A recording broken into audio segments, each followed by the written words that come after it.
Welcome to Ignite Your Confidence for women in leadership who want to speak up and stand out. I'm your host, Karen Laus. Here you'll get all of the tips and tools that you need to stand out with unshakable confidence. Let's dive into today's episode.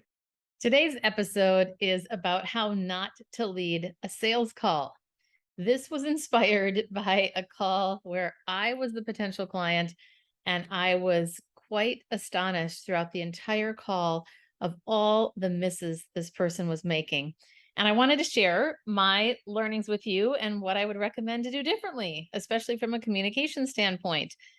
The first thing that happened was I had another team member on there with me, a decision maker on my team, and I had already known this person through networking in my past. Didn't know her well, but thought, oh, maybe we would consider this work with her. Well, the first thing that happened is she started launching in without even acknowledging the other person. And what I'd recommend first is to make sure that you do proper introductions. This may sound like such a basic thing, and that's also why I was surprised. She launched in. I'm sure she was nervous and trying to prove herself, like all of us are, but she didn't stop to acknowledge, hey, there's another person on this call, and maybe it might be a nice idea to introduce myself to her, and more importantly, learn more about her. Instead, she went straight to talking about herself. And that leads us to, first of all, start with the goal of the call. I always recommend that you ask the person straight up from the beginning, what would be most helpful for you on this call today? Or what do you want to leave with today? Or what would give you the most value from this call today? Questions that focus on the potential client. And again, so much of this seems obvious, but I continue to be amazed at these little nuances that people don't pay attention to. And it takes away from the experience that could be a really positive one. One of my top values is care. I want everybody I come into touch with to feel cared for and included. And I had to stop her and say, hey, I wanted to acknowledge that we have somebody on my team here. And I introduced her, asked her to tell about herself. So I had to take the lead, which was the first bummer with how this thing started. The other thing is to seemingly obvious again, always start with the client. What do they need? What are the expectations that they have? Find those out and then tell them what you want to accomplish in the call. What is your goal based on, in part, what they've said? You might need to recalibrate what you thought the expectations were if they say something different. But the bottom line is you want to make sure that they leave equipped with how they can best make a decision to decide whether or not they want to work with you.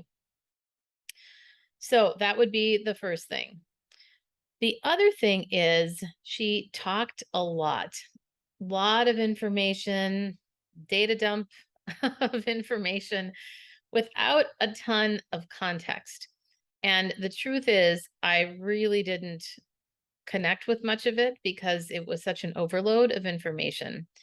And she could have been so much more productive had she simply started with, what are you looking to get out of this? And we can always learn from the rule of three to say, hey, what are the top three things that you want from this call? Or to say, based on what the client said, here are my top three. What are your top three? So something to the tune of that would be really helpful.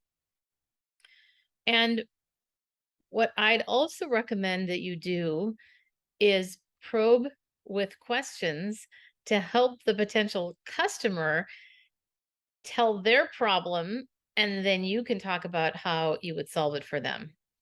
One of the things that happened on this particular call was the person was talking a lot about problems that we didn't have.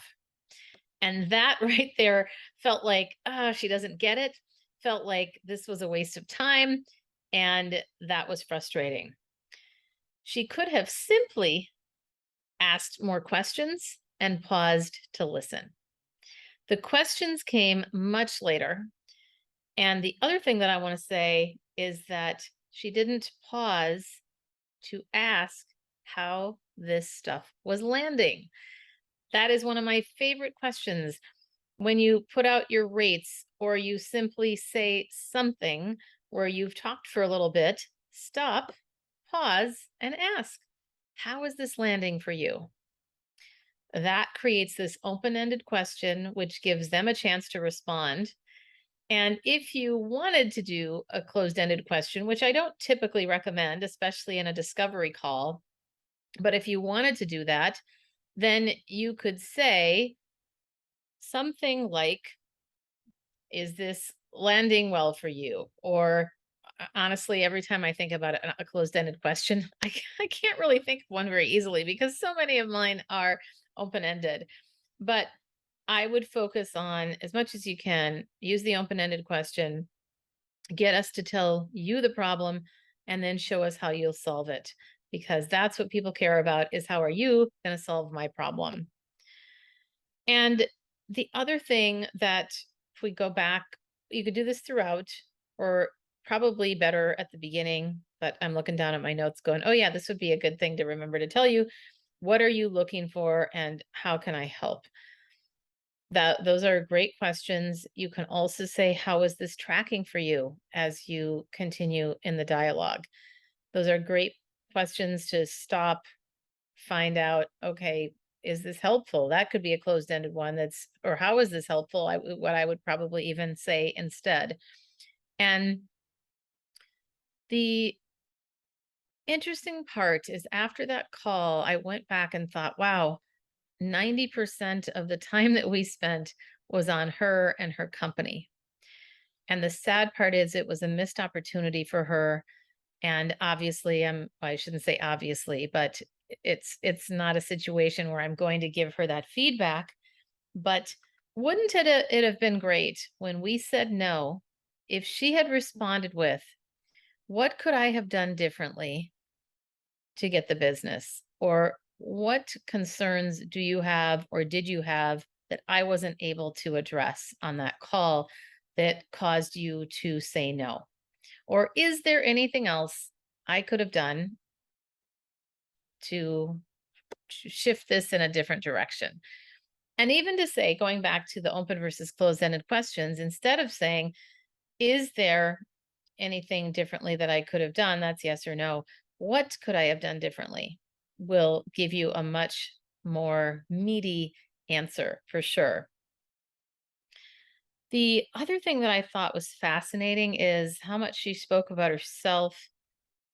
And when we think about Donald Miller, he talks about empathy and authority.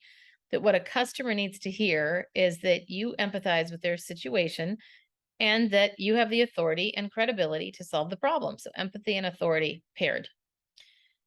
What was fascinating to me is that she almost had too much authority and not enough empathy. But the problem is, in her authority, she didn't have much humility.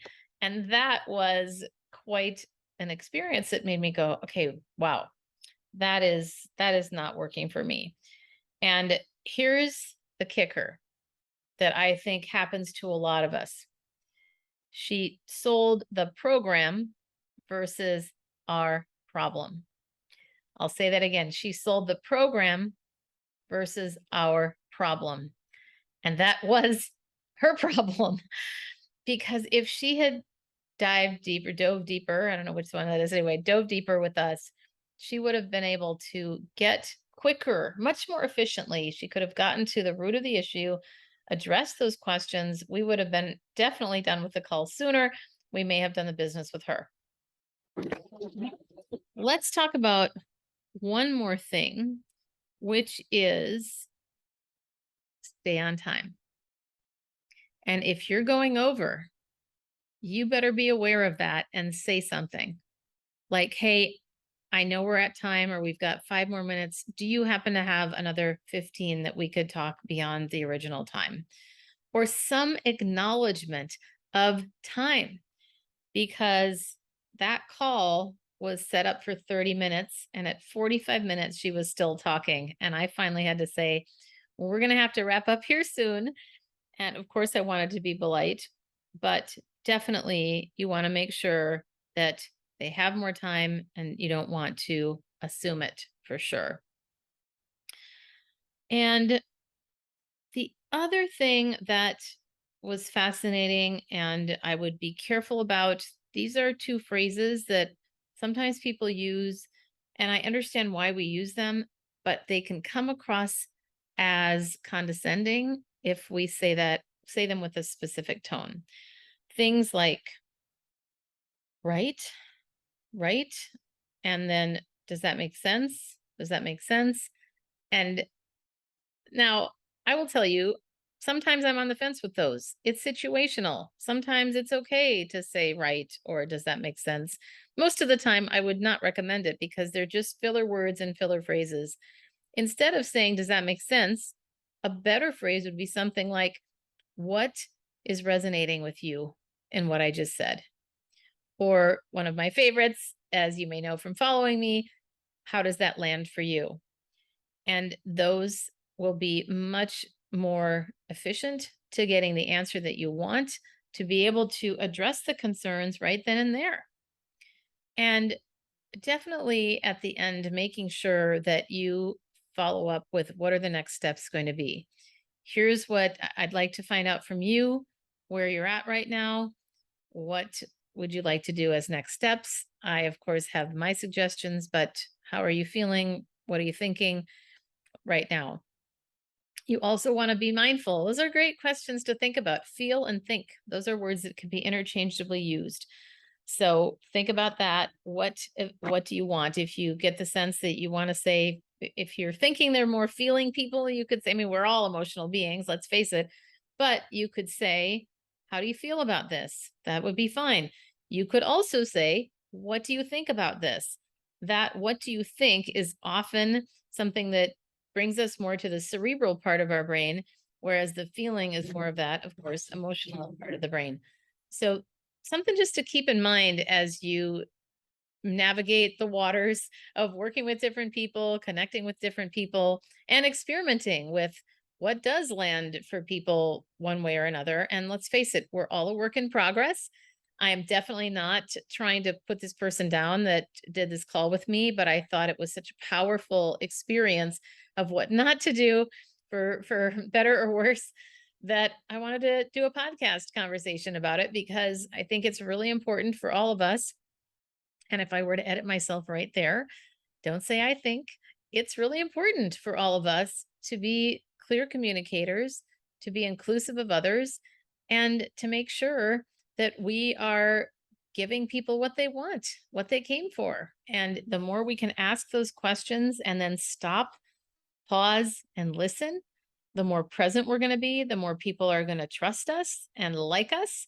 And let's face it, people do business with who they know, like, and trust. So that's what I'd recommend that you shift or at least be mindful of on your discovery calls, your potential sales calls, whatever you might call them. And that will make a huge difference in how people feel about you. And again, going back to the fact that we are all emotional beings, people buy off on us first before they buy off on our facts. We have to have the facts there, but the emotional component is so strong that that is how people are deciding if they want to do business with us. So carry on and stand out with unshakable confidence, especially in your next discovery/sales call. And that's a wrap of another episode of Ignite Your Confidence. I'm your host, Karen Laus. Thank you so much for listening. If you loved today's episode, please subscribe and leave a review. It helps other people find the podcast faster, and it certainly helps me. If you're interested in more tips and tools around confidence, please join me over in my Facebook group called Ignite Your Confidence with Karen Laus. Remember, you too can stand out with unshakable confidence.